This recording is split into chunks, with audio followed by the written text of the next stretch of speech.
guys, I'm Summer Eyes. Welcome to my channel. If you are a returning subscriber, thank you so much for being here once again. And if you are new to my channel, thank you so much for stopping by. I hope you pack, I hope you enter, I hope you stay. So make sure you subscribe to my channel, please. In fact, I'm going to give you a few seconds right now to just subscribe and join the family. Thank you so much. So today we're going to be making something very, very special. As you know now, everything that I make is special. Like every single thing is special. So, but you already know what it is. I went to the market not too long, and in fact, my god, things are expensive. Like, what is going on in this Nigeria? May God help us, sha. Anyhow, sha, God will keep providing for us. So I wanted to buy this yellow pepper, and god, the guy told me that just one, as in only one for 700 naira. Like, what happened? Kilo day, what happened? Anyway, sha, God will keep providing for us and making sure that he supplies all our needs according to his riches and glory, and not according to any economy. Anyway, so I have with me here my carrots, green pepper, and see these baby carrots that I saw in the market. They were so funny. Like, I don't know if it's like a species or something, maybe they just allow them to grow very well. Yeah, pepper. Aside these other ones here, I also have some of these long ones here, and I'll tell you why in a bit. I use them a lot. I love them. I'm going to go and blend some of this pepper, including the long ones. In addition to that, we're going to be using some seasoning cubes, salt, powdered pepper, and then some tomato paste, and of course some pasta.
just water that I poured into the tomato paste plate and the pepper plate, because I have a zero waste policy, so no waste.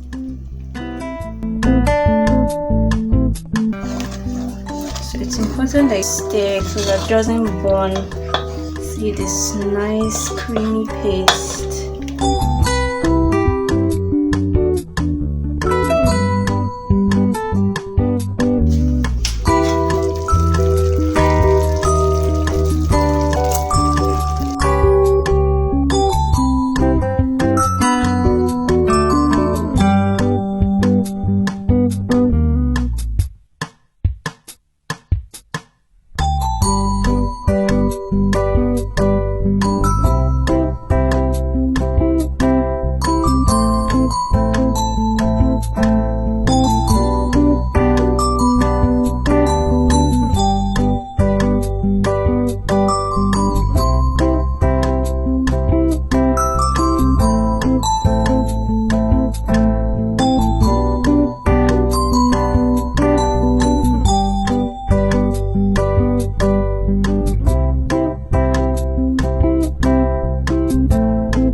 Watching the video. If you did enjoy it, kindly give it a thumbs up and don't forget to subscribe to my channel, and I will see you in my next one. Bye.